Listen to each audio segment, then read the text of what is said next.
How you doing, everybody? And welcome to the first episode of the Paul Talk podcast.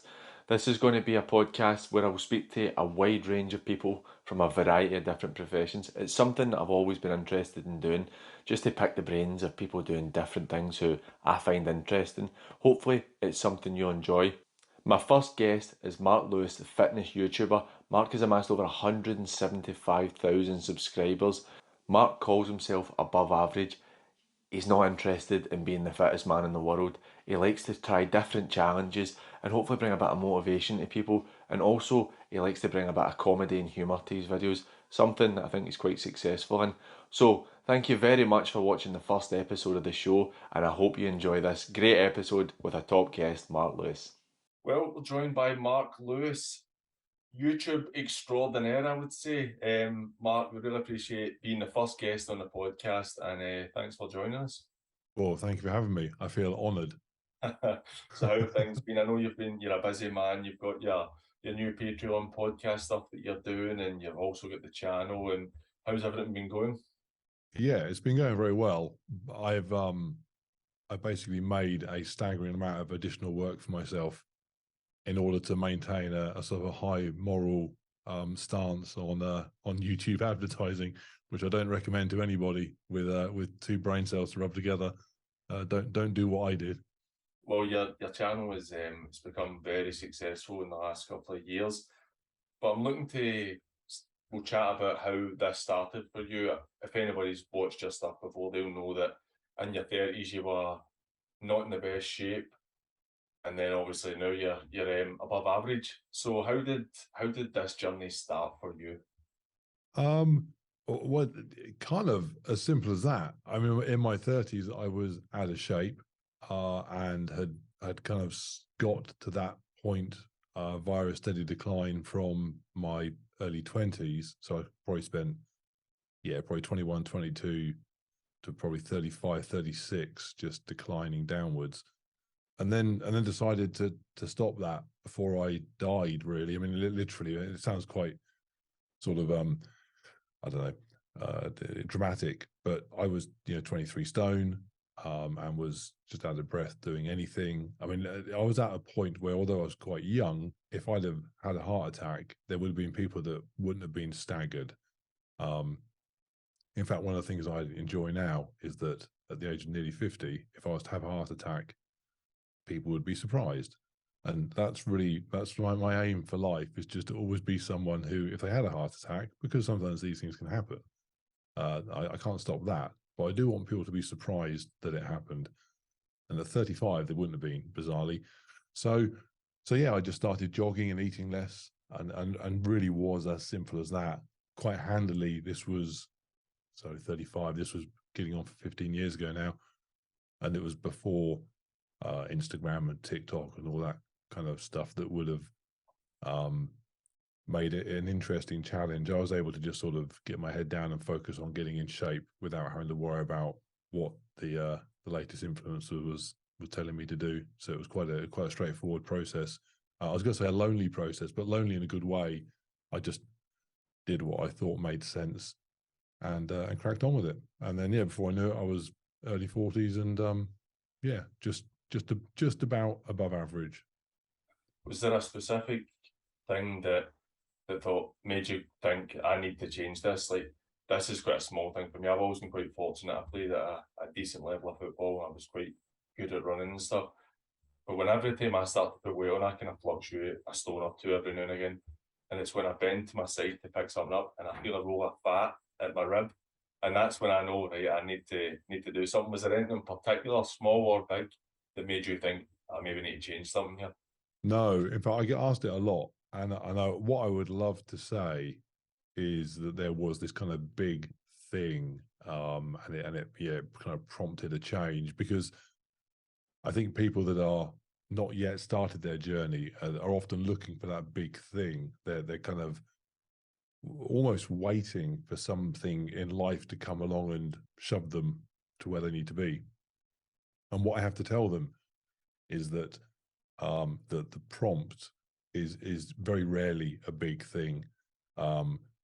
and to the extent that I don't even recall what it was, I no doubt would have had those same sort of issues of. I can remember actually some things like putting the seatbelt on in the car and realizing that it just felt sort of uncomfortably stretched around my my giant body.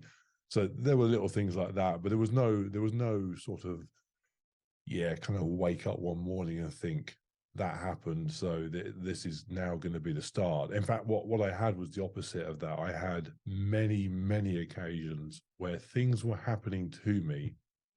So maybe I don't know, 3 o'clock in the morning, and I'd be on my fifth Big Mac of the day or something. And I'd be telling myself, okay, 3 o'clock in the morning, you now feel ill. Stop eating those biscuits, and tomorrow is the day. This is it. You're literally making yourself sick. Tomorrow's the day. And I'd finish off the biscuits, and I'd go to bed, and I'd wake up, and the next day it'd be the same. I just, I'd go out and buy more biscuits, and I'd be thinking to myself, what on earth just happened? I had that big kind of that moment where I had this sort of epiphany that I need to kind of whatever, road to Damascus moment, whatever it might be, and nothing, and I'm just left in exactly the same place. So I gave up on that, and it was quite useful actually, because now when I have relapses, because everyone does, everyone kind of falls off the wagon and finds themselves whatever, not exercising the way they'd like to, or not eating the way they want to.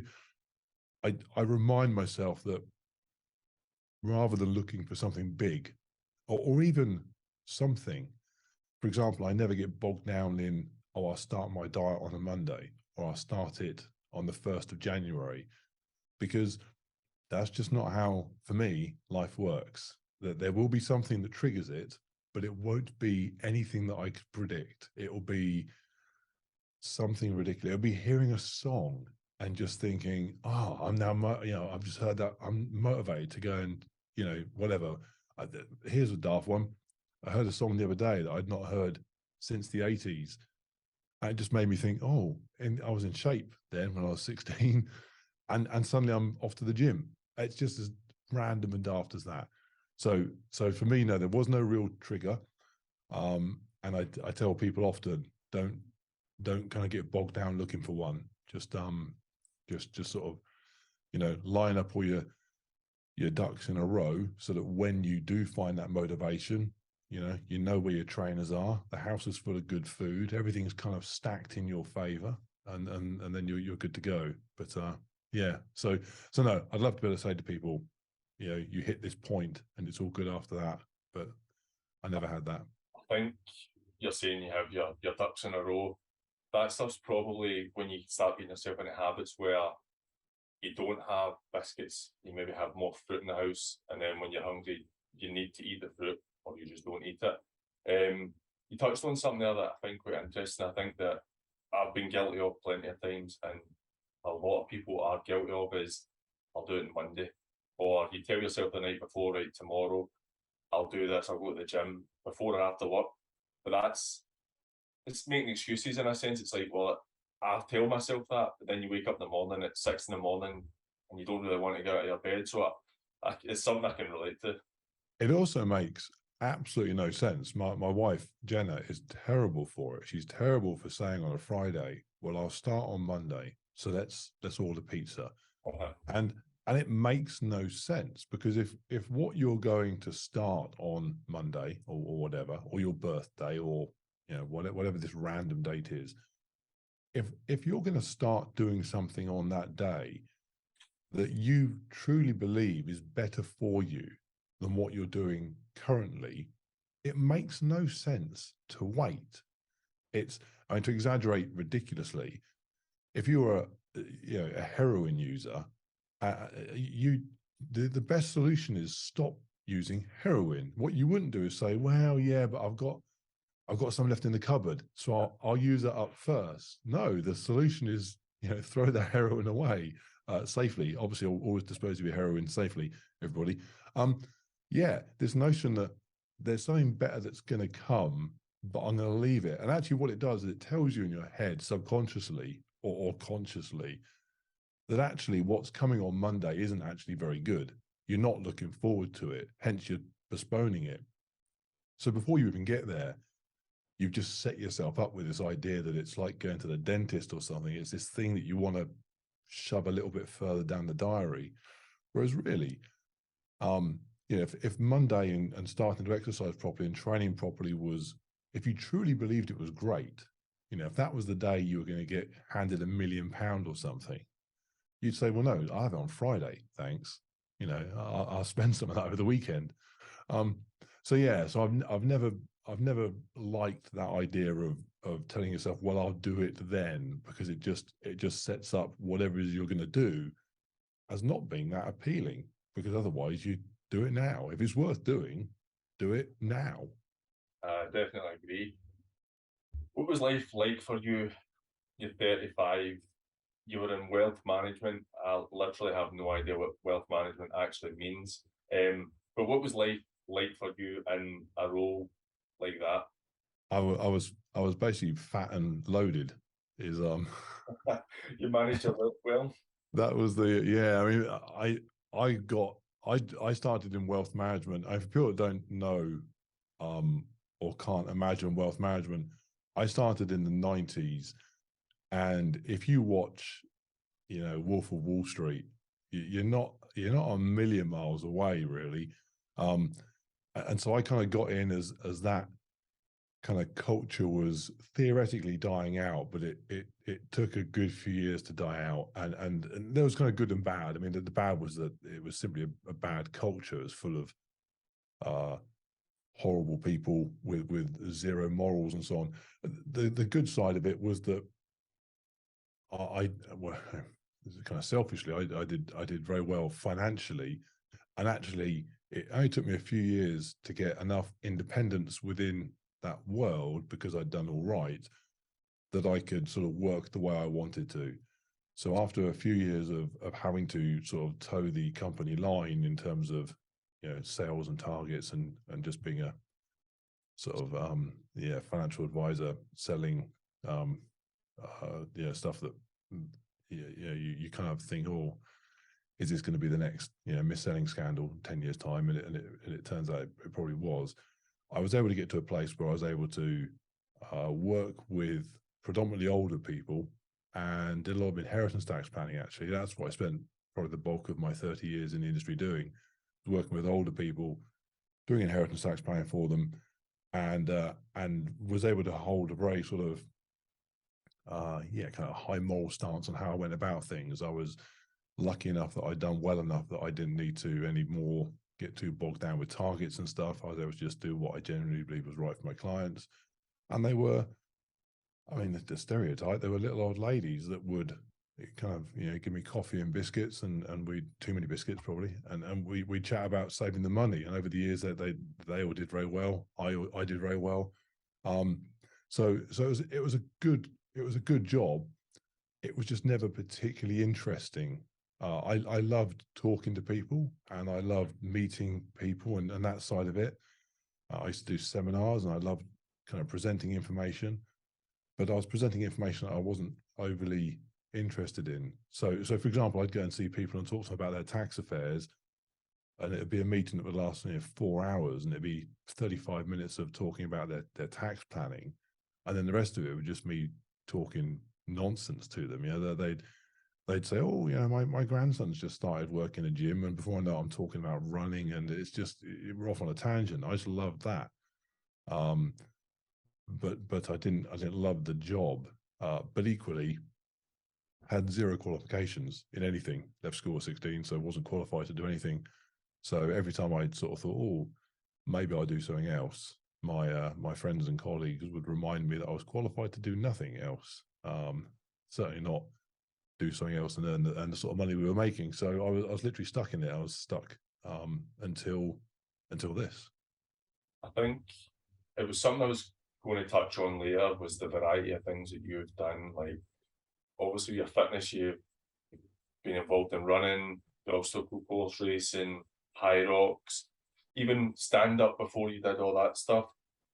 Yeah. You always feel there was a part of you, like you're saying, you enjoyed the seminars. Do you always feel there was a part of you that thought, this isn't what I'm supposed to do? Because I can imagine most people feel that. I feel like that quite rightly in my own work, where I enjoy this type of stuff and my other podcasts and I enjoy my fitness stuff. Did you have a feeling in you like, this isn't terrible what I do, but this really doesn't feel like what I should be doing? Do you know, that's literally it. I felt, I'm not religious, but I felt like the only way to describe it is I felt like I was not doing what I was put here to do. Um, which, you know, I can almost not even say without it sounding ridiculous, but that's how I felt. And I remember there were things that happened. So, for example, I can remember in 2001, yeah, about 2000, 2001, Ricky Gervais started winning BAFTAs and stuff for The Office that was coming out at that time. And he got quite famous at the time for going to things like the BAFTA Awards and picking up his awards and doing funny award speeches, and it just kind of became his little thing that he just kind of entertained people in that way. And I can remember watching those. And interestingly, Ricky's from Reading as well. So in fact, he went to school not more than a couple of miles from here, and I just remember thinking, yes, that it's funny. I like Ricky Gervais stuff, but I just remember thinking, I could do that. That was this kind of overriding thought process, was that, yeah, that what he's doing, like, I get the jokes he's making, I understand why that's funny. That's, you know, and that's why I ended up doing stand up. Um, I actually, I didn't do stand up first. What I did first was I started trying to write TV scripts, which is what Ricky Gervais had done. He'd written some stuff and kind of got onto some small BBC shows before The Office. So I thought I'd do that. So I wrote some stuff, and unfortunately, it was just at the time where the BBC were no longer just taking spec scripts. You couldn't, you could send them stuff, but they wouldn't read it anymore. So that kind of fell a bit flat. And a producer, actually at the BBC, who's passed away now, but was a big producer and had done some really big stuff, said, this is never going to get made into, you're never going to get anywhere. Just give up on writing these scripts. But this is actually funny. You should go and do stand up and just almost read this stuff out loud on stage. And I thought, yeah, whatever. That's nonsense. And then, yeah, and I remember just one year just thinking, I haven't laughed since I was about 16. And I was about, whatever, 30 at this point, and thinking, I just need to do something funny. So I went and did a stand-up comedy course and thought what would happen is I'd go and do it. And I'd be told by whoever's running it, you're nowhere near as funny as you think you are. No, you're not the next Ricky Gervais, you moron. And I'd better go home and sort of tell myself, well, you know, you're not who you think you are.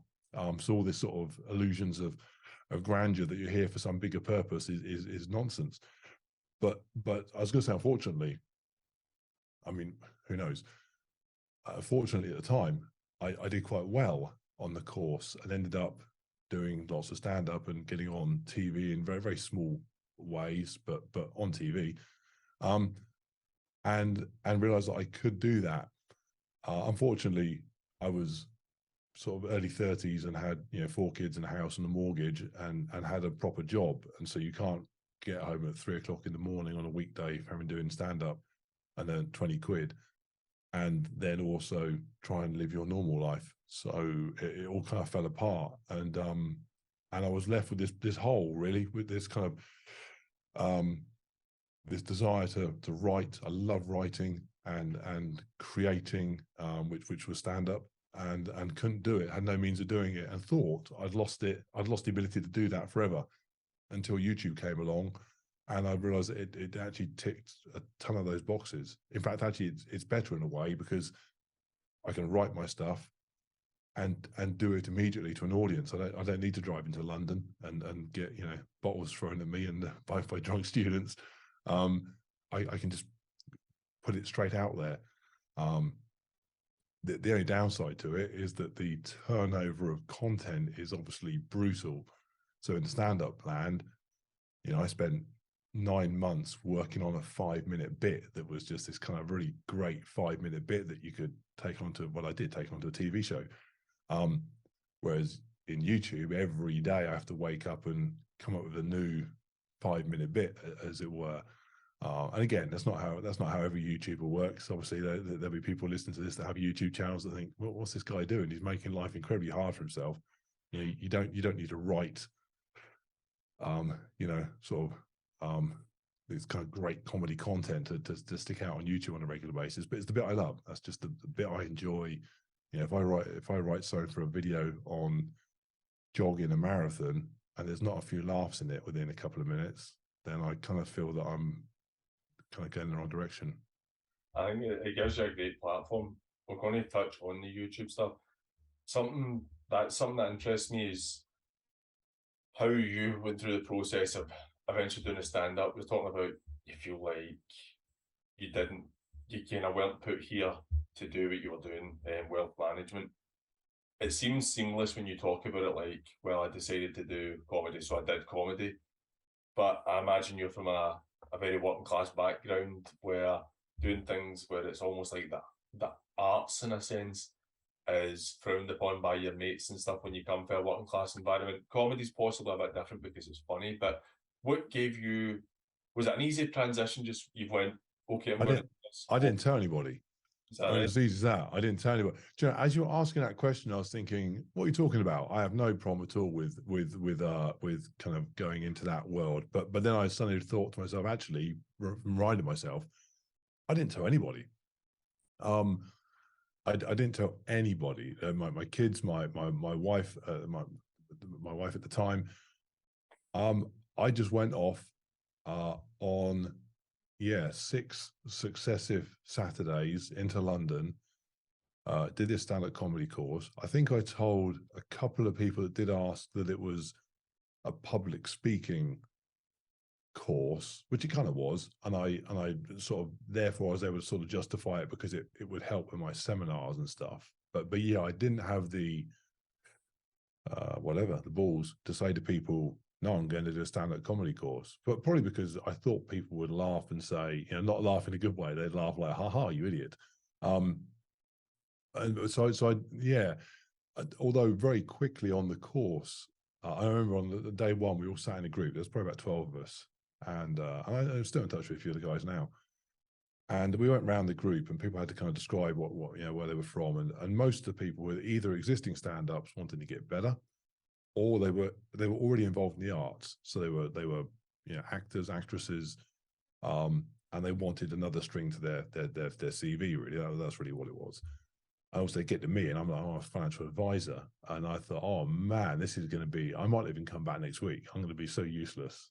And at the end of that first day, people were coming up to me and saying, oh, the homework project that the guy's given us, how would you do this? How would you do that? Because I remembered listening to them giving their he basically set us tasks. He'd say, write something about X, Y, Z.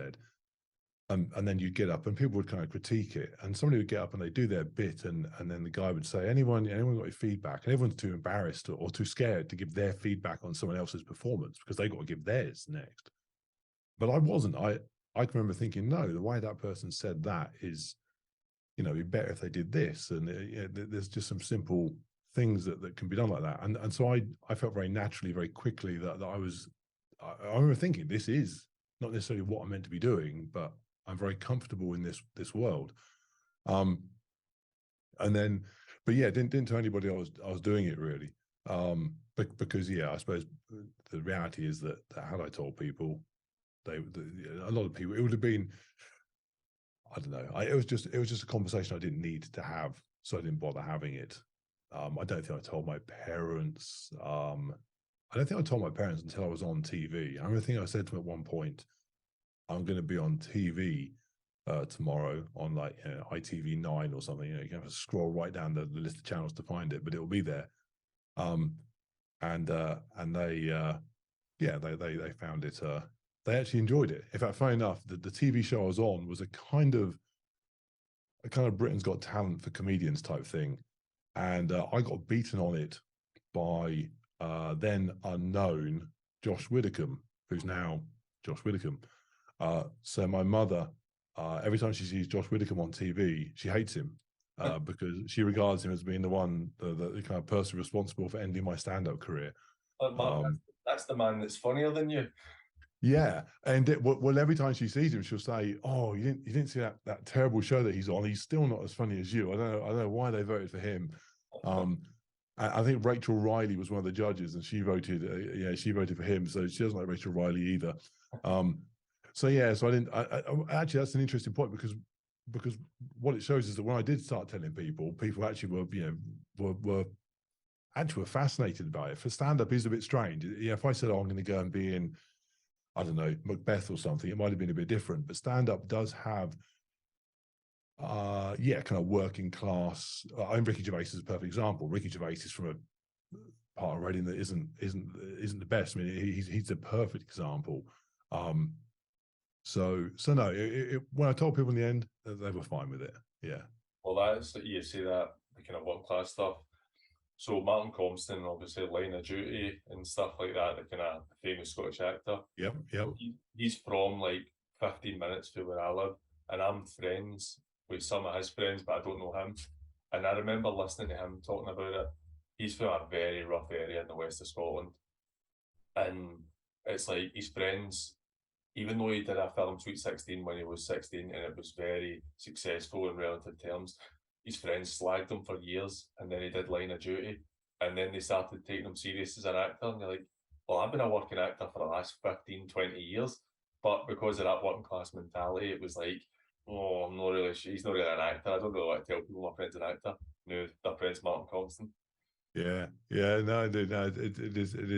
Yeah, it is funny how how it's seen, but because the reality is that who wouldn't want to be a famous actor? I mean, actually, the reality, Tom Cruise or whoever. I mean, it's as cool as it can be. But unfortunately, the journey from I feel like being an actor to being Tom Cruise typically involves some steps that are a bit uncomfortable for some people, depending on your background. Is that something that ever interested you? Because I know watching your videos, you're very, very much into your films and kind of your TV stuff. You always use references. Is that something that maybe interested you at that time? No, I don't think so. No, I no, the idea of no, I mean, it literally never even crossed my mind. I'm having to think now because you've stuck it in my head, but it's never been there before. No, I mean, I love movies, absolutely love movies.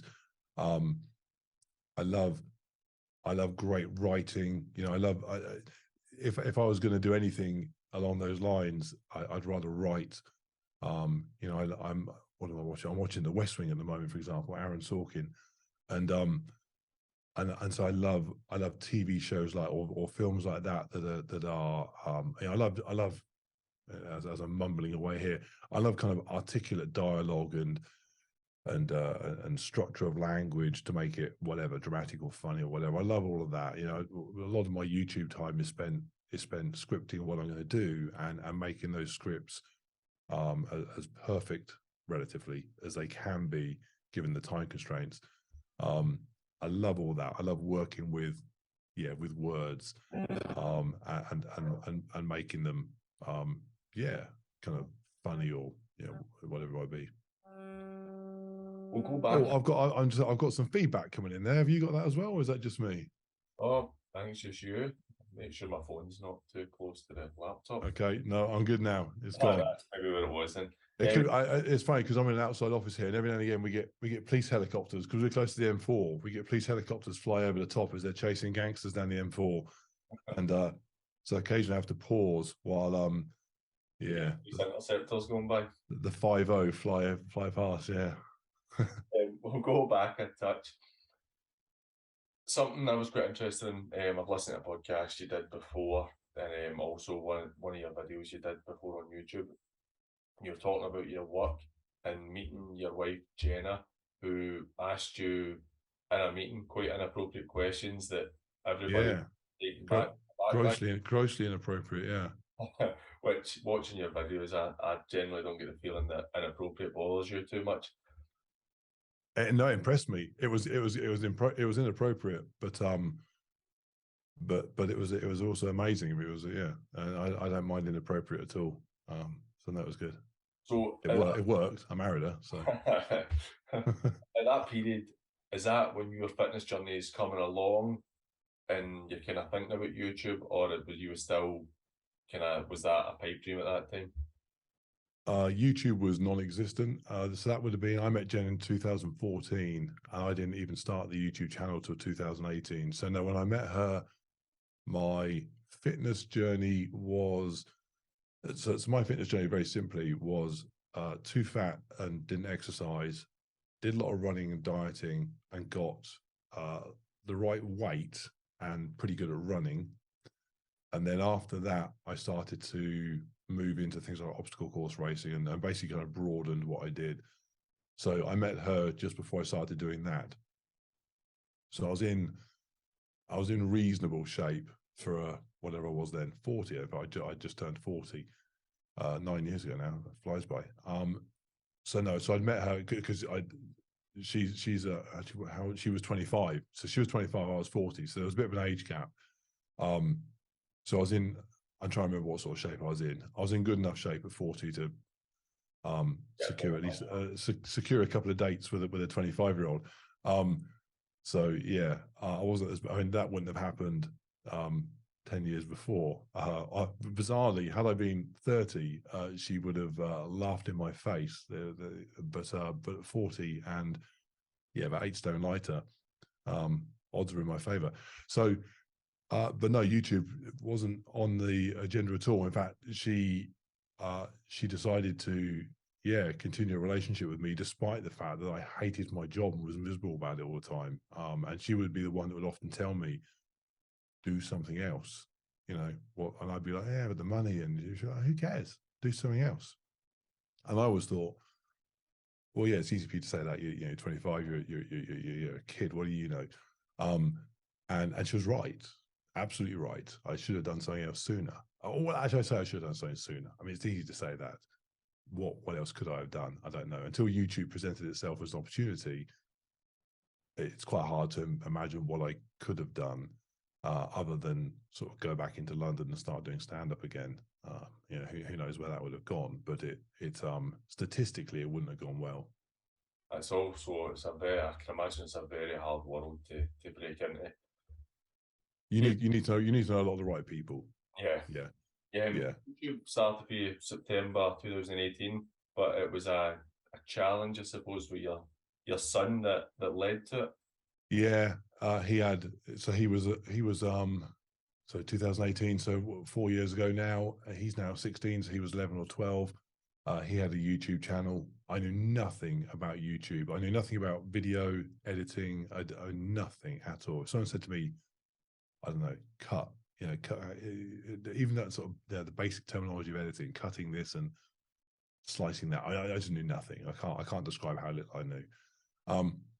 But he said to me, "I've got a YouTube channel, and it's one of my videos has been seen by 1,000 people." And I said, "Well, then that must be easy to achieve, because there's no way you've done something of any caliber, because I know you, and you just can't.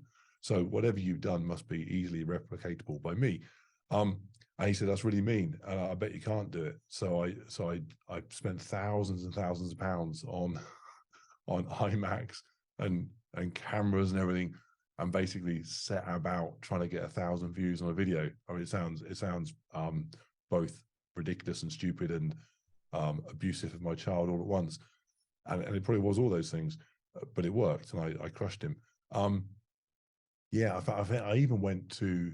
I think me and Jen went to Africa, and we rode our motorbikes around Africa. I mean, this was an expensive challenge to beat him on. And so I made this video about, you know, riding motorcycles through the Karoo Desert and so on. And you know, he'd done like 2 minutes on Minecraft or something. So I did it. I set up the YouTube channel, and I remember sitting on the plane to Africa, literally reading a book on how to use an iMac. I didn't even know how to turn an iMac on. I didn't, you know, I knew nothing about Apple or anything. But somebody had told me Apple was the way to go if you're going to be a filmmaker.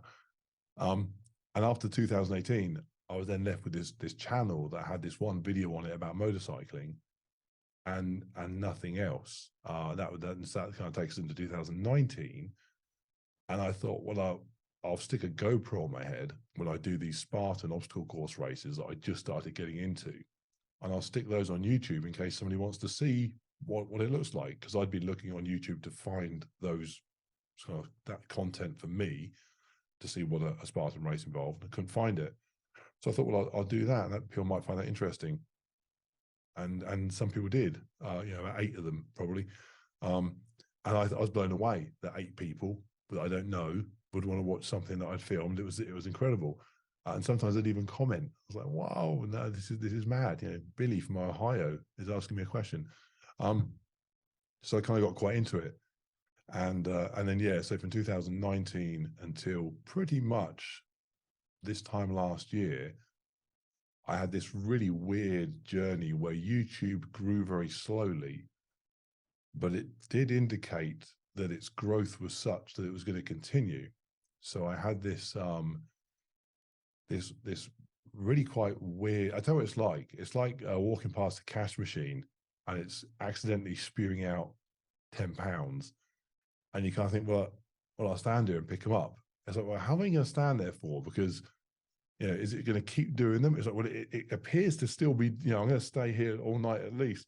So I was kind of that. I was kind of stood by this cash machine, and it would occasionally chuck me a tenner, and I just kind of thought, well, I don't walk away from it because it might chuck another one out. But equally, I can't do my job because I'm standing in front of this cash machine, and it's only giving me £10, and my job would be giving me proper money. Am I mad?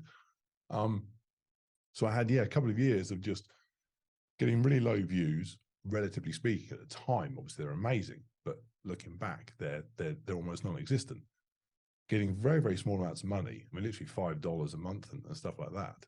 And me saying to Jen, this is bonkers. I'm spending all day on this, creating these videos, and I'm making no money.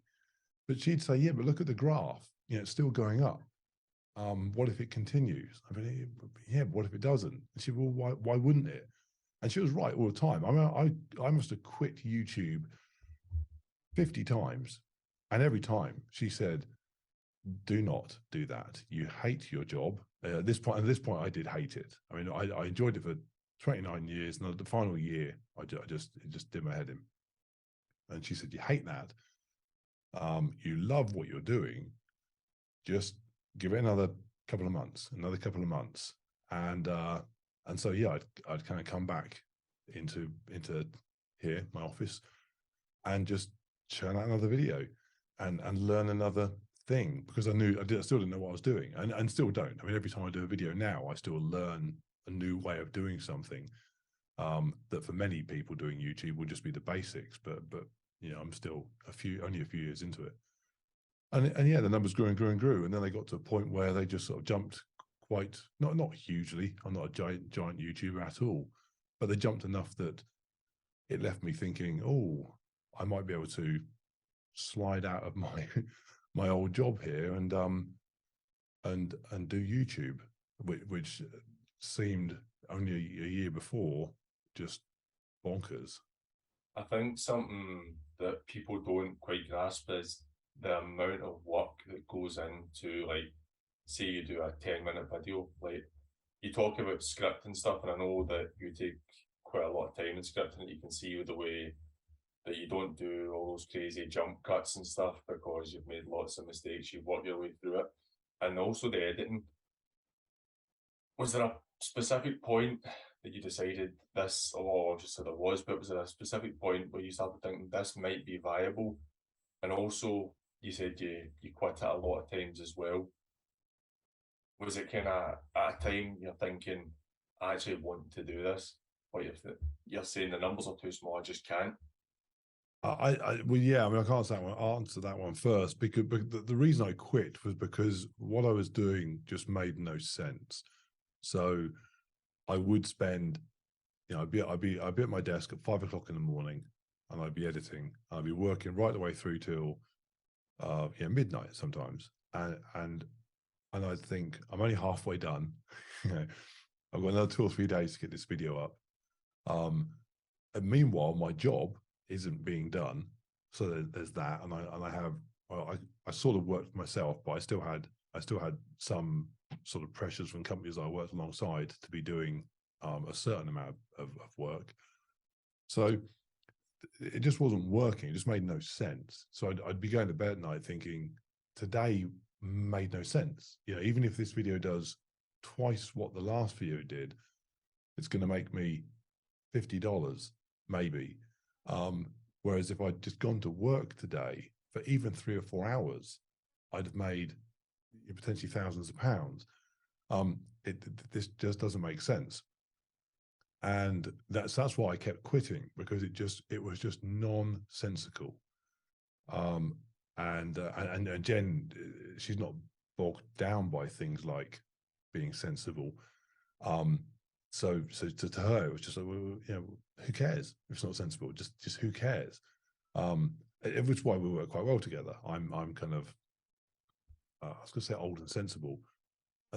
We're opposites in many ways, and so where I was saying this is stupid, it makes no sense, she said it doesn't need to make sense. If you enjoy doing it, keep doing it. And yeah, it does. I mean, it does take a long time. It's a tricky one, because I don't do YouTube the way many people do YouTube, especially in the fitness world. So a lot of people in the fitness world will do a very sort of vloggy style, where they'll grab their camera and they'll start off by filming themselves making a coffee in the morning, and then they're off for a run, and it's, hey, follow me today, I'm gonna, whatever, train like The Rock today, and that's cool, and that has its place, and if people watch it, that's amazing. But it wasn't what I wanted to do. I wanted to make well, primarily I wanted to make entertainment. That was the primary thing. I wanted my videos to be entertaining, primarily funny, I suppose, but I'd fall back to entertainment at least. And they almost didn't have to be on fitness. It's just that the fitness was anything that I could talk about. I didn't know anything about anything else other than financial services, which I didn't want to talk about. And I knew a bit about fitness, or at least I knew a bit about my fitness. I make a great point of saying to people, I'm not an expert. I don't know a lot about fitness, but I know a lot about my fitness. So I'll tell you what I did and what I'm doing, and then it's up to you. You want to copy me, don't copy me. To be honest, as long as you laugh at the video, that's my job is done, kind of. And someone said to me quite early on, they said, "Oh, your channel's like a top gear of fitness," and my gut reaction was that's offensive. But then I thought, actually, no, that does make sense, because I'm not an expert, and Jeremy Clarkson isn't an expert driver of cars, but he's probably way above average just by the nature of driving cars a lot. And that was me. I'm not an expert of fitness, but I do a lot of it, so I know more than Joe Blogs. So yeah, I kind of rolled with the Top Gear of fitness thing, really. But yeah, I do go about it in a very long-winded way. The scripting, the way I edit, the attention to detail doesn't need to be done, and it can easily make a 15-minute video a 3 or 4 day process easily. I don't mean 9 to 5. I mean sat here at 6 in the morning through to late at night, and I have to do other things as well. I have to train, because if I don't train, then the fitness thing doesn't, So I make it hard for myself, but equally, when I hit upload, I'm proud of every video that goes up. If it was full of jump cuts and that sort of nonsense, I wouldn't be. Do you still watch when you upload a video? Do you sit on YouTube Studio and just watch the numbers go up? Because you're at a stage now where your numbers are, I think you play it down quite a lot. Your numbers are very, very high now, where you can get some videos that go into hundreds of thousands. Do you still get that excitement watching the numbers rise? I do a little bit. I not as much as I used to be, because I've learned that I can stick up a video that I think is okay, and it will get hundreds of thousands, and I can stick up a video that I think is amazing, and it will get 10,000. So I've learned not to worry too much. There's not a lot you can do about that. No, I don't watch it too closely. Also, for this year, I'm trying to balance YouTube regular with having exclusive content for people on Patreon. And so my focus is split between those two. So I don't really have the time to sort of pour over the YouTube numbers. I basically think, am I happy with this video? Am I proud of what I've done? Does it tick all my boxes? Yes, upload and come what may. What's your process for doing a video? Obviously, if you're editing, I spoke about it kind of briefly with the scripting, that you take a lot of time on your scripting. What is your process from the initial idea from a video until upload? It depends on the video. So a lot of my exclusive stuff for Patreon is quite simple because over there are people who are very into my journey. Obviously, they're financially contributing to the channel in return for the exclusive content. So they have a lot of buy-in to what I'm doing. So I make videos that are very particular to what I'm doing. So, for example, there was one that went up there today about how I'm going after a 19-minute park run. And it basically just talks about my training approach to that.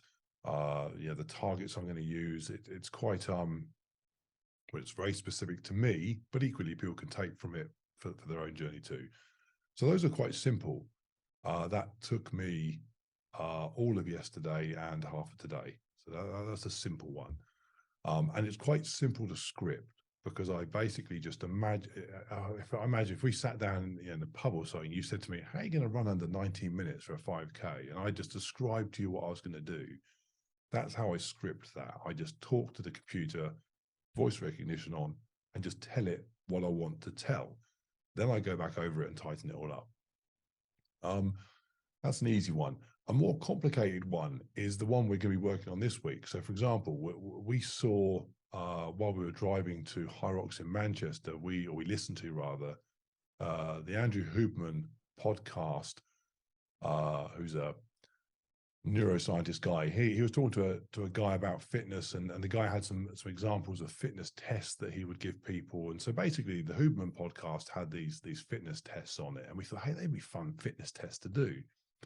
So we're going to do the Huberman fitness test. So what we'll have to do over the next 3 or 4 days is Jen and I will have to physically go out and do that and film it. And then I'll sit down with the content, which will be videos of us doing it. We don't do much talking to camera during that, which again is what a lot of fitness people will do. They'll talk to camera while they're doing it. They'll hit upload and they're done and you go home. What I do is I look at the content I've got, and then I think, okay, I now need to write a script. I need to write a story that kind of narrates this from start to finish and basically uses that footage as, like the kind of the clay that then needs to be kind of molded into a story. That will then take me a day to write that minimum, maybe a bit longer, just to really get that script tight. Then I film that, and then I put the two together. So I take my footage of me sat in here talking to camera, and I mix it with the footage of us out and about in whichever way works best. That will end up being 4 or 5 days of just solid work, no question. See, I think I agree with you with the vlogging style stuff. I watch a lot of High Rock stuff because it's something that, thanks to yourself, when I saw it, I get really interested in. And also, I've said to you before that I did it at the weekend in Glasgow there. I find that type of vlogging is very easy. Is maybe an overly simplified version of saying it, but it's very easy to do. You're just walking about and then you're adding videos together when you're editing. I think your approach is quite good, where I've heard you talk about Mr. Beast, where you make sure you have pop-up stuff and just to keep your attention, which I think you'd need to do because obviously you're just sitting talking to a camera a lot of the time. You need to keep people's attention. But I think it's I particularly enjoy the way you do it, where you see the stuff but you explain it and don't just show it at the same time, if you understand what I mean. Yeah. And the High Rocks stuff is a very good example because there's a lot of guys do High Rocks and girls do High Rocks kind of vlogging type content, and if you enjoy doing that and you enjoy watching it, great, more power to you. What I wanted to do was Yeah, I want it. It sounds daft because Mr. Beast is obviously so far removed from kind of fitness channels as you can get, but his approach, what it is that you just dive straight in. You know, the why wait for the, it's a bit like we were talking about earlier, like why wait till Monday, you know. So I watched one of his videos recently where I think he what did he do? He stuck a house inside a circle, and the guy had to stay inside the circle for a month or whatever. And if any other YouTuber had done that, you'd have just hours and hours of content about how they built this house, how they got the house in the circle. Because there's so much that's happened already. Mr. Beast just starts by going, "We put this house in this circle, and he's living in it for a month. Off we go." And you're in like 5 seconds, and in 5 seconds you know exactly what's coming up. It's a bloke in a house in a circle. That's it.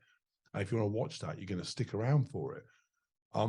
No conversation about where is this circle, and how do you get the house? I mean, none of that. Who cares?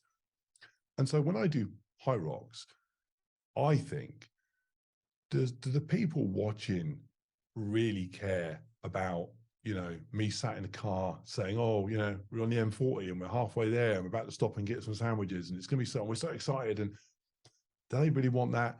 I don't think they do. So I like to start my high rocks videos by pretty much saying, I mean, this is a slight exaggeration, but kind of saying, okay, here's me going into the starting pen. This race is about to rock and roll. Let's dive in. And I even make a note now saying, I'll explain high rocks as we go.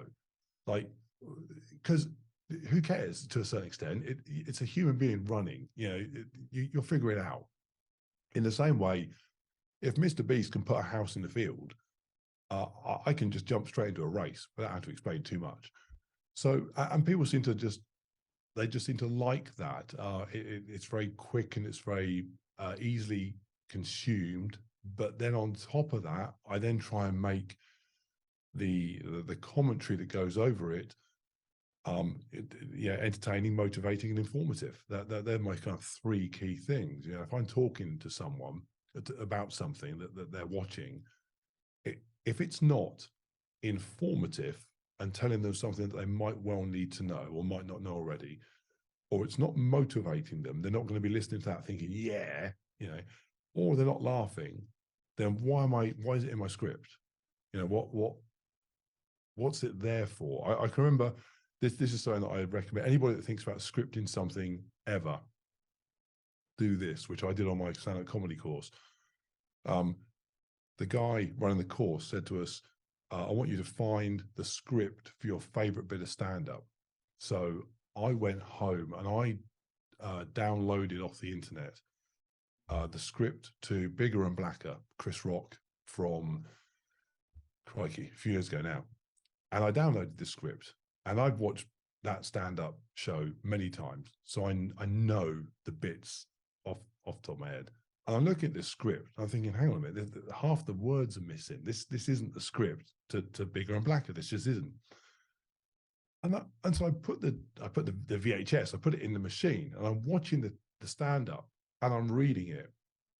I thought, oh my goodness, this is literally word for word what Chris Rock says. He says hardly anything, and yet your perception is he's talking constantly, because every single thing he says is there for a purpose.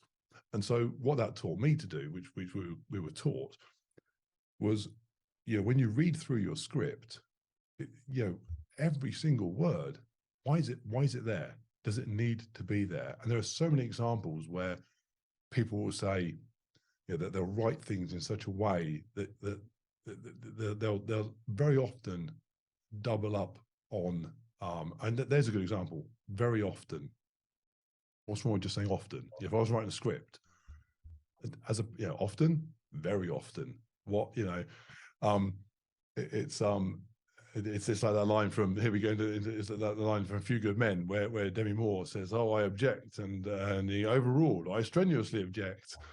And the guy says, "Oh, strenuously object." It's just that kind of additional words, and people do it in language like this all the time. It just doesn't matter; it flows by. But when you're scripting stuff, you'd be amazed how many words you can take out of a script, and not only does it still flow, but if you take lots of them out, it actually sounds more natural to then speak it. Because when you're talking like this, for example, I just started a sentence there with because, which you wouldn't normally do in written form. And so what you'll end up with is people writing things like so, comma, because, and you don't need that. Yeah. So yeah, I like to script by taking everything that is superfluous out and leaving just this kind of really tight, that basically if it's there, it needs to be there. And again, there will be YouTubers, some of whom will be, earning a zillion times more than me, thinking you are making so much work for yourself. Why? You're insane. But I do that because I love doing that. So, I was going to say, if YouTube paid me nothing, I'd still do it. I would have to question the sense of that, but it pays me enough that I can justify what I do. Do you feel now again, I'll go back to it, you've kind of found your purpose where you're now getting the chance to make some comedy that you enjoy. You're being in front of people in a sense when you're on camera. Do you feel like that's you found that niche, that kind of place that you always thought you maybe should have been? Yeah, literally that. I mean, I get every day emails, DMs, people on Patreon chatting on the app, and when they will reference a joke I made or something, or an obscure movie clip that no one, one person will get. That to me is like the laughter of an audience. The laughter of an audience live is, and people say, "Oh, it's so terrifying." Staying in public speaking is sort of the biggest fear. And I was thinking, no, sharks are the biggest fear. What are you talking about? Public speaking is a doddle. So for me, having a live audience laugh in real time doesn't get better. But it's a close second to see people, just saying that was funny, that was good. And the best comments are when people say, video on running. They'll say, "I'm a cyclist. I hate running, but your video was so funny." I'm like, yeah, amazing. Because that's the Top Gear thing. They could do a video on a TV show on tractors, and that's literally what Jeremy Clarkson's done, and people will still watch it because it's funny. I assume I've not seen it, but that's kind of what I'm aiming for, is to be able to make videos about, within reason, anything, and people just think, I like his style. It'll be funny. We're not there yet. We can't. Every time I try and branch off and do that, they fall flat. But we're getting closer. I'm on the flip side of what you said. I like running. I don't like cycling. But the video, one of the ones that you talk about being, I kind of took you to a next level where you did the challenge, going up the hill, and then you fell off the bike.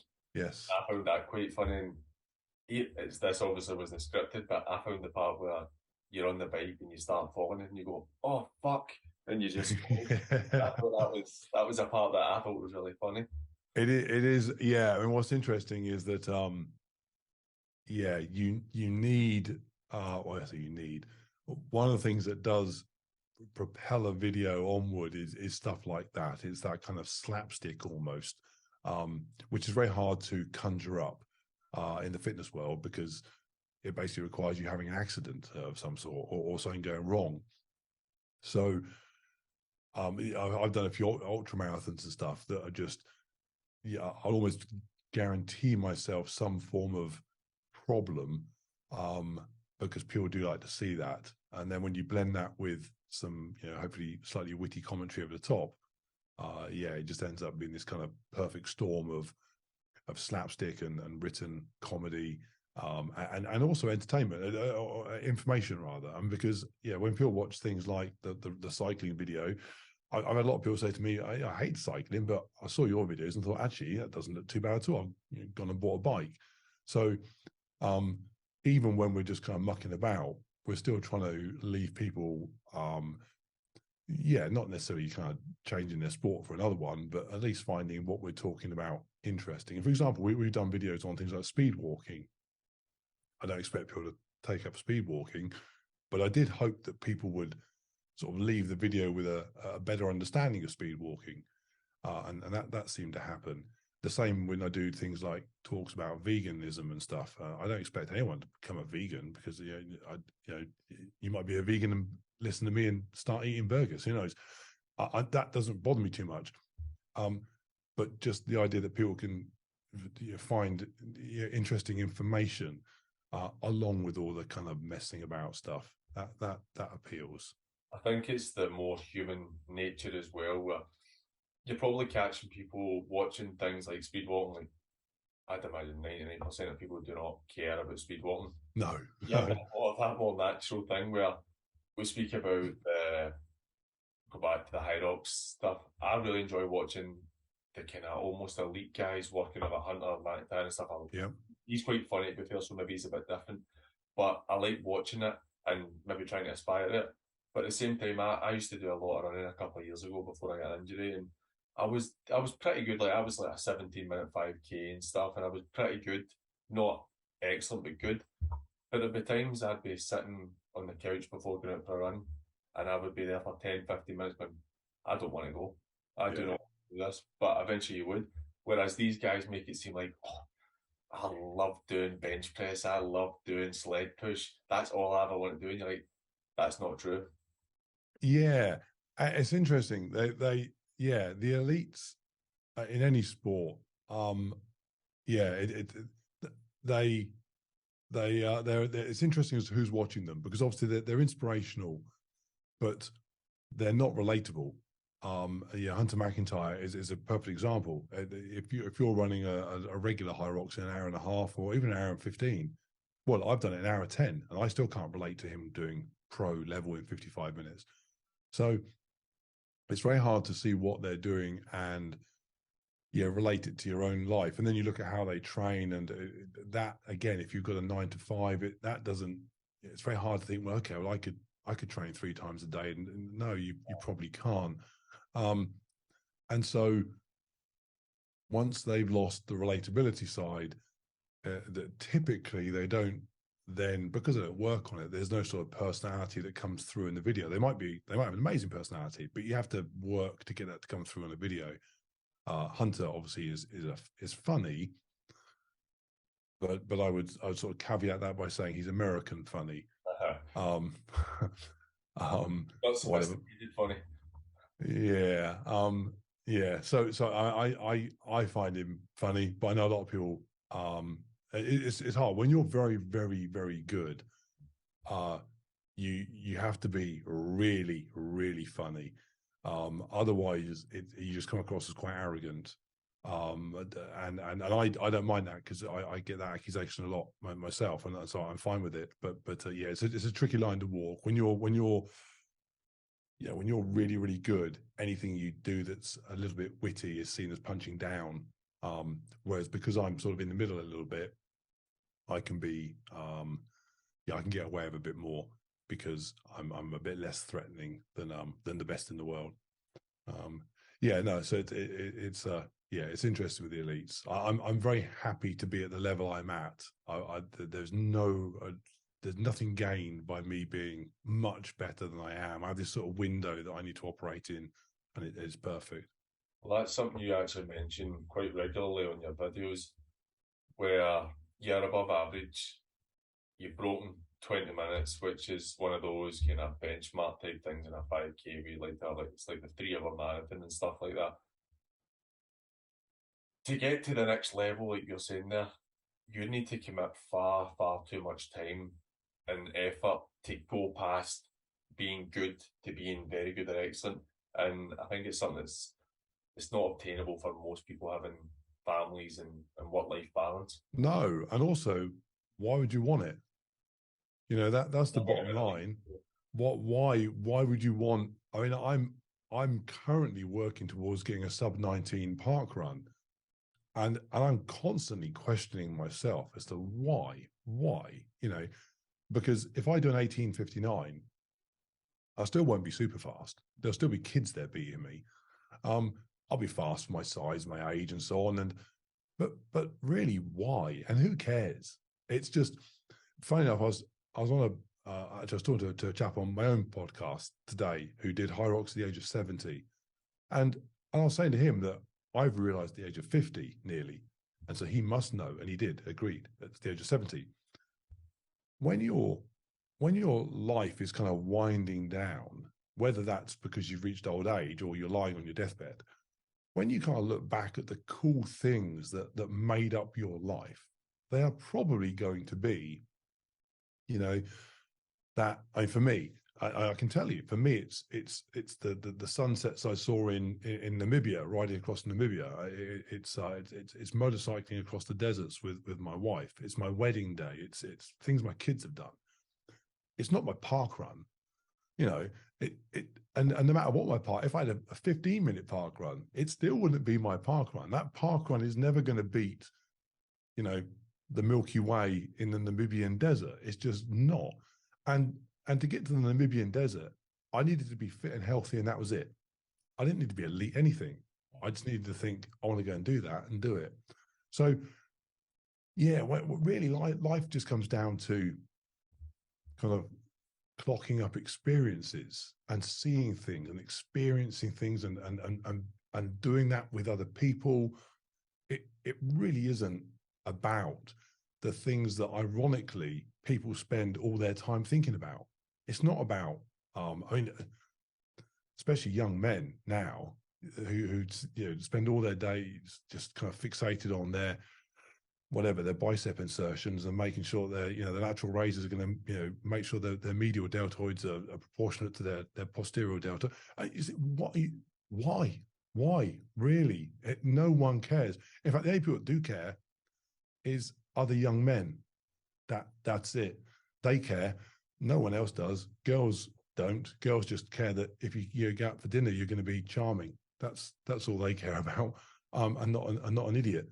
And yeah, your work colleagues don't care. They just care you're good at your job. Your parents just care you're fit and healthy.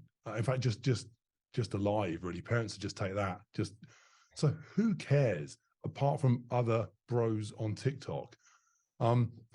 So yeah, as I've got older, I realized that there are important things to kind of strive for and achieve and so on, but they're not the things that I thought they were when I was 25. And it's certainly not my bench press PB and stuff like that. I mean, it's just I just don't care.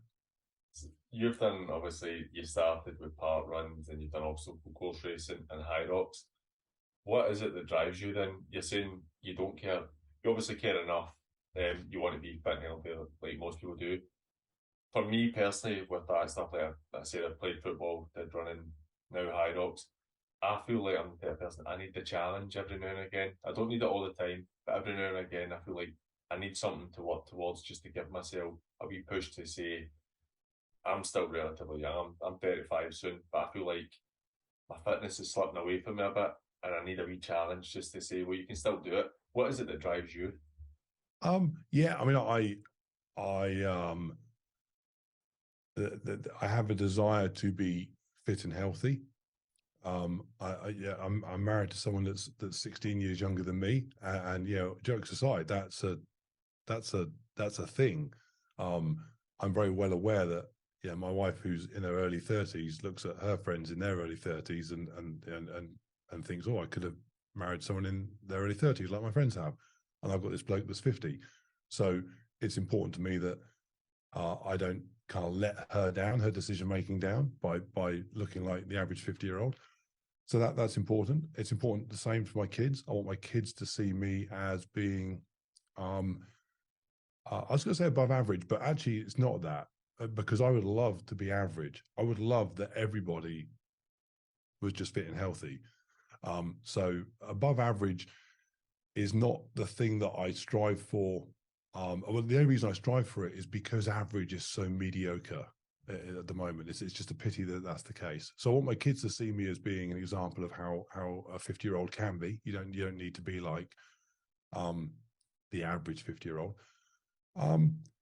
And as I get older, I do think more and more about long-term health. Talk to this guy today who's 70 and in great health. I love the idea that at 70 I would still be someone who, if I had a heart attack, that'd be surprising to hear. I want to be that guy. I want to be the guy that has a heart attack at 80 and everyone goes, really? The dude was still running every day. I don't want to be someone that has a heart attack at 80 and people go, well, yeah, had a good innings. I don't know. Screw that. I don't. I want it to be a fucking shock when I die. And so there's that. There's long-term health. And yeah, the challenge. I mean, High Rocks is a very interesting one because High Rocks suits me in a way that just running doesn't. I'm 6'6", I'm 220. I'm not a natural runner, but I'm not a natural High Rockser either. But I'm more suited to High Rocks.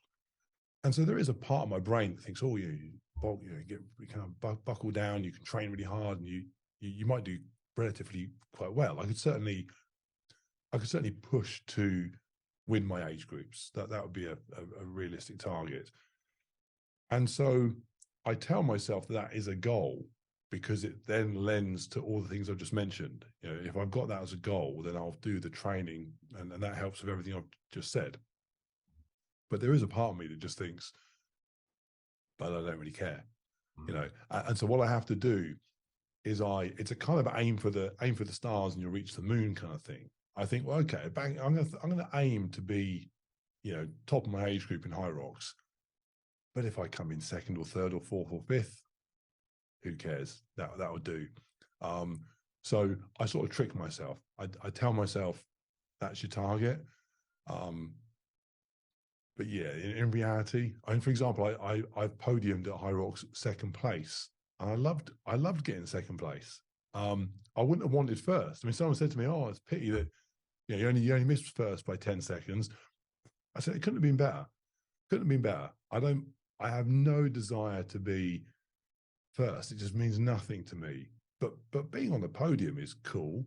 So yeah, that's kind of, I have to almost trick myself with target. I'm someone that believes very strongly that great habits are way more important.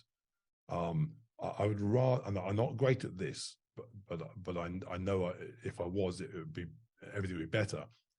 I'd rather be somebody who just gets on with stuff every day, trains every day, works out every day, does the ice bath in the morning, whatever it is, the processes, the habits. And then if there's goals and there's targets that come along, cool, I'll have a go at those. But that they don't matter, because if your habits are nailed, then you don't need anything else. Because actually what you can do is you can take your fit and healthy body that you've created with these great habits, and you can go and look at the Milky Way in Namibia. You can do other cool stuff. What tends to happen is that people get very bogged down with their goals and their targets and not their habits. Yeah. And so then they think, oh, well, I want to lose 50 pounds by my holiday. And I've got this goal. Well, what are your habits? Well, I'll start Monday. Oh, what? Goals and no habits is nothing. It's just useless. So a good example, in my working days, every single year, in my early days when I had a sales manager, my sales manager would say to me, what's your business plan? What's your targets, your strategies? What's your goal? And I'd say, mate, I have nothing. I'm going to do what I did last year. Every day, come in, start work, and he'll go, hey, we got lucky last year. Did I? Because I keep getting lucky then, because I just do these things every day. And at the end of the year, you say, cool, you've done all right. And then you say, but next year have a plan. And I don't need one. And by plan, they meant specifically goal. They would say you start with how much money you want to make, basically, and you work backwards as to what that requires. I've never liked that idea. I've always just thought, do you know what? Just live your day to day right.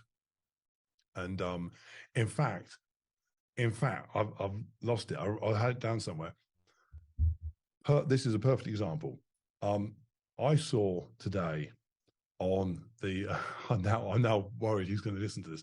I saw on the High Rocks forum, somebody posted their medal display they've set up, which is cool. And they had one of these motivational wall art posters. And I'm not a huge fan of motivational wall art anyway. I have a rule in this house, which is nothing goes on the walls if we've not made it ourselves or similar. there's no kind of cliched, stuff. So he's got this motivational wall art, and it's basically some text, and the text is something like, "Don't be normal, be a lion, be a wolf, set targets and goals and crush them." And I thought, never in the history of ever has a wolf or a lion or a tiger set a fucking goal. What a load of absolute twaddle. What a lion and a wolf and a tiger does, and I'm not an expert in big cats and dogs, but I'm assuming what they do is they get up every day and they live reasonably healthy days, just ticking off the things they need to do. Hunt down some food, which is a bit of exercise, eat well, create baby wolves and lions and tigers, and go to sleep. That's their day. What's this crushing targets nonsense? And it just summed up to me how fitness land just needs to go to such kind of ridiculous extremes that it simply loses all common sense. Get up in the morning and go for your jog and eat some decent breakfast. It's not complicated. You don't need to be bogged down with, I've got to do this and crush this person. And I had another guy, this is more of a kind of businessy guy, entrepreneurial guy who was on, I think it was on TikTok. He was saying, I don't have 24-hour days. I have 6-hour days. So day one is 6 a.m. till noon. And then I get everything done. Like, I'm so efficient, I get everything done. So I can start my second day at noon. And day two is till 6 p.m. And then day three takes me up till midnight. And he was like, basically, so at the end of the week, I've done like 48 days in a week, and I've crushed you. I thought, who have you crushed, you flipping lunatic? Again, there is no animal out there. And I look so often to kind of nature for these things. What animals are out there thinking the way I'm going to live my life needs to be based around crushing that the way that other animals living his life? Your wolf is just being a wolf. Just the 6-hour guy, if he broke his day into 2-hour segments, he'd have 12 one day. Exactly. Indeed. Yeah. He'd have like 15 years in a minute or so. And it just does my head in that people kind of get away with that sort of that nonsense and this kind of constant drive to be better and better and better. And it's always slightly younger people because you do get to a point where you hit 50 or 60 and you think, okay, that isn't life. Life doesn't just, go on forever. Constant evolution, and we have it everywhere. Every year, the better iPhone, the newer iPhone. I want the bigger house this year than last year. And I want pay increase, and everything has to be bigger and bigger. Never used to be that way. You go back, a long time, and the way one person was living one year is how they'd be living the next year, and that was fine. That's the way most of life exists. If my dog has the same day tomorrow as he had today, which is a good day, he's a happy dog. He's not going to be thinking, but I didn't hit my PB on my walk. It's just, so I try to be more wolf, but not in the way that bullshit motivational wall art suggests that wolves are out there reading Tony Robbins and high-fiving each other when they hit targets. No, I agree. I'm a big believer in something that I don't always do myself, but I'm a big believer in what you said about habits. The habits kind of make you eventually that, so you get into that routine of doing the same stuff, you gradually get better and better, and it becomes easier, I suppose, over that time. Look, High Rocks, that's something I've said, that's how I found you. Is that for you? Is that one of the favourite things you've done? Like I said, obviously just doing my first one. Yes. I thought the whole thing, the whole atmosphere of doing it, the whole kind of process of doing it, I didn't train a great deal, but I was maybe 5 or 6 weeks worth of training and did it, and it was really difficult. But I just thought it was so well suited. Like you said, you've got good runners and you've got big guys like yourself who you find your own strength. I was talking about it to my friends today who asked about it. They didn't know what it was, but so I did it. And my friend was like, "Oh, it's hard." And I says, "I but it's a good balance. You can balance. Yeah. Somebody's much better than you, somebody you can be better than them at something. And I think that is a great balance." Yeah, and you can find something you did well, no matter where you came. So, for example, the guy I was talking to today did it in 2 hours 16 because he's 70, but he had some obstacles where he was even for 70 rubbish, and some obstacles where he crushed it, and so he can go into his next one with a plan and see if he can chip away. And I love the idea that at 70 you can go and get better at something. That's incredible. So I love that aspect of it. I love the numbers. And yeah, for example, I'm a reasonable rower. So I love to be able to think, well, I can't run very fast, but that road was awesome. I love that for other people. I love the idea of big, heavy people that are overweight on a journey. They're not where they want to be yet, but they have the balls to go to high rocks. And yeah, they might not be crushing it on the burpees, but that sled's in trouble when they pick up that rope because they weigh 300 pounds. So that sled's not staying still. So I love that everyone can find a strength.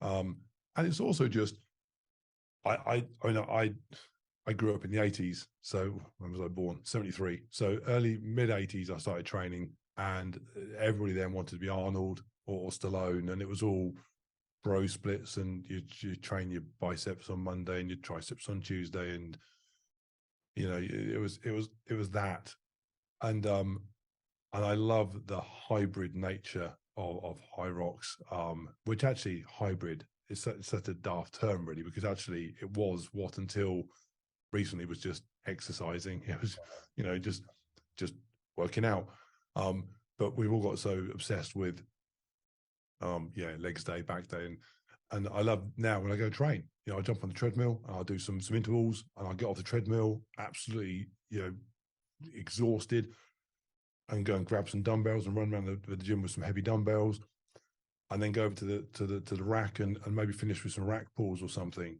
And I love knowing that I might not be when I'm running, I might not be the fastest runner in there, but I'm faster than the guys that are currently over on the squat rack. And when I get to the squat rack and I'm doing my 500-pound dead pulls, the guys that are running aren't doing that. And I love that kind of it's a bit kind of cliched, but that kind of it comes to zombie apocalypse, I'm probably going to be all right for a while.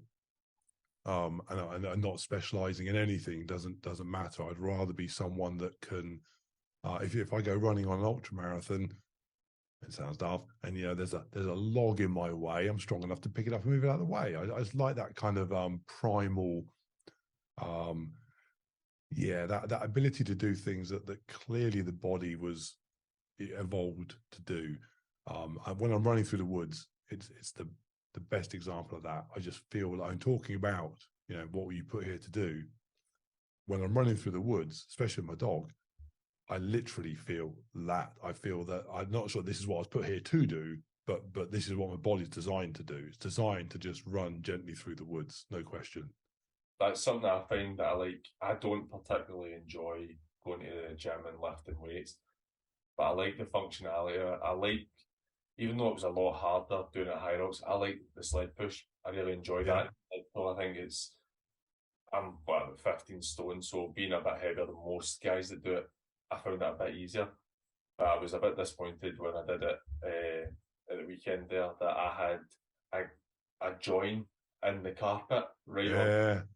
Everyone has carpet problems.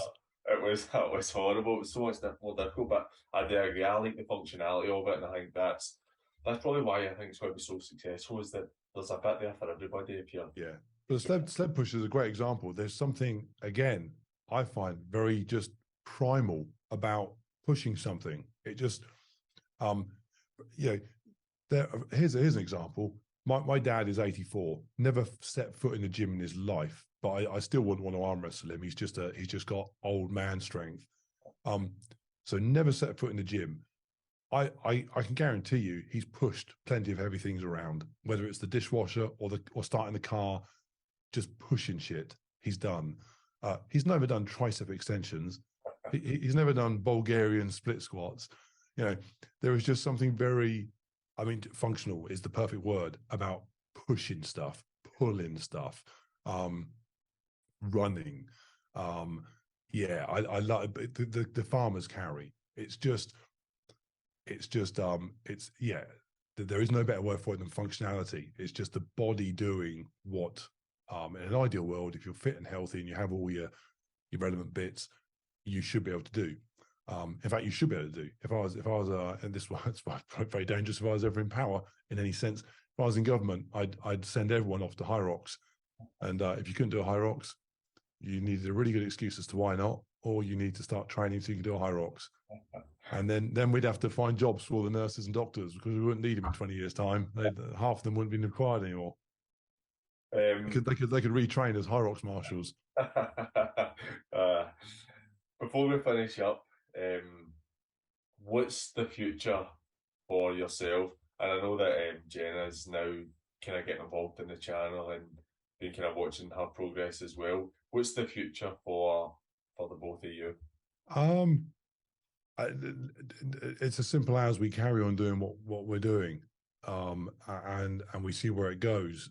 We've recently, so this year we've split our time between our Patreon subscribers and the content they get and our regular YouTube stuff, which allows us to do there's no sponsors, there's no paid promotions, none of that nonsense. And we need to see how that goes, because that was basically turning down a lot of money. People actually moaned a bit and said that by encouraging people over to Patreon, what I was trying to do was make more money, which is laughably inaccurate. We turned down many tens of thousands of pounds, over the course of this year in sponsorship by just saying we don't want to do it anymore. And while Patreon is amazing, and we have we're getting close to 1,000 now, which in Patreon terms is not too bad at all. It doesn't replace tens of thousands of pounds of sponsorship. So we did, and we knew that would be the case. We didn't want more money. We wanted to do content our way, and if that meant sacrificing some money, then we're very lucky that we're able to do that. So we have that on our favor, but equally, you know, money is money. You don't turn it down for fun. So we're really just kind of waiting and seeing how that goes. We had a dip, and when we first did that, because some people said, "Oh, yeah, we don't like that," but people are seeing that actually we're still churning stuff out on YouTube regular. It's not as though we've gone away from YouTube at all. We're just throwing ourselves into something in addition for those that really want to buy into what we're doing. So yeah, the rest of this year is just seeing how that goes. I turned 50 in November, and I just look forward. It's quite weird because I turned 40 terrified that life was over, and you know, going back to that point about, you know, being on your deathbed, 90% of my cool stuff would come from the last 10 years. So actually life did, for me, in a way, begin at 40, or at least part of it. So yeah, I now look forward to turning 50. 50, to me, 55 seems quite scary. 55 seems too close to 60 to be comfortable. But I'm looking for, in touch wood, I retain my health, my kind of general health, because I like the idea of, I mean, next year, High Rocks in the 50 to 55 category. To me, turning up at that, in shape, and yeah, kind of doing all right, that has far more coolness associated with it than anything I did when I was a teenager. I mean, I won't be as fast as I was when I was 19, but I don't think I mean, everyone has different perspectives depending on where they are in life. But for me, the concept of being an older bloke in a world where the average older bloke is not in prime shape, is just very, very cool. I do like that. Here's a funny one. I was at my kids, my 16-year-old. He had his teacher's parents' evening the other day. So I'm in a school hall, surrounded by hundreds of other parents. So people in their 40s, 50s, and so on. And I can remember looking around at all of them, and Jen said, what are you doing? I was kind of looking at all the people. I said, do you know, if it kicked off in here, I could take every single person in this room, which is clearly something I don't need to ever prove. But I just quite like the idea of just feeling, maybe it's a male thing, I don't know, but there is something quite reassuring that just knowing that where you are in life is okay. And you don't need to clearly go to your kids' school and beat up other parents to prove it. But you know, wherever you get your indicators from, take them. I see that when I walk past McDonald's and look at the people queuing and think, yeah, I'm not there anymore. I have been, and importantly, I have been there. I have hopefully inspired people through my obesity that saw me queuing for McDonald's to go and sort themselves out. As it's my turn now. So yeah, for me, it's just that. It's more the same. It's just more of being a bit older than average, but a bit fitter than average, and very importantly, just doing what I want to do. I'm acutely aware that life is short, and the thing that scares me most is getting to 80 and thinking, oh, I wish I'd done that, but I was too scared to. I could have, but I didn't. There's some things I'll never get to do. That's okay. But if I could have, but came up with some bullshit excuse not to, that's not on. Well, I think that's a great place to leave it, Mark. I genuinely really appreciate you being the first guest on the Paul Talk podcast. I don't think you knew the name of the podcast before you came on. You're just generous enough to give me your time, and it's really appreciated. If anybody's listened to this, check out Mark at Mark Lewis Fitness on YouTube. Thanks a lot, mate. I really appreciate you coming on. No, you're very welcome. It's been fun chatting. Excellent. Thanks for watching. Cheers.